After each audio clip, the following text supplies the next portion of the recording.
वर्कशॉपला मी गेले आणि नुकताच वामन NSDहून आलेला होता आणि त्याचं ते पहिलं वर्कशॉप होतं टीचर म्हणून आणि तिथे आमची ओळख झाली. सुरुवातीला जेव्हा मी याला बघितलं ना तर अतिशय पोरकट, कारण नुकताच NSDहून आलेला होता, जरा स्टायलिश होता, जीन्स पोरकट वगैरे म्हणायची. हो हो, नाही जीन्स आणि काय ते केस बीस भरपूर, केस उडवायची स्टाईल दिल्ली ना.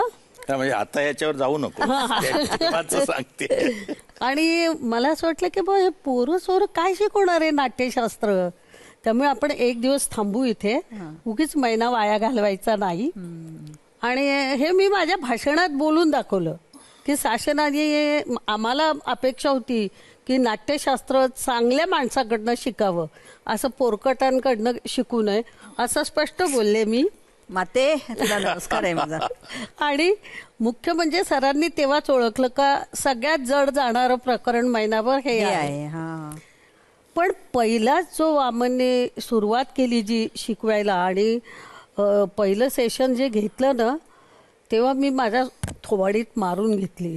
मी म्हटलं नाही आपण खूप चूक, आणि तेव्हापासून मी अंदाज बांधणं हे सोडून दिलं, कोणालाही अंडर एस्टिमेट करायचं नाही.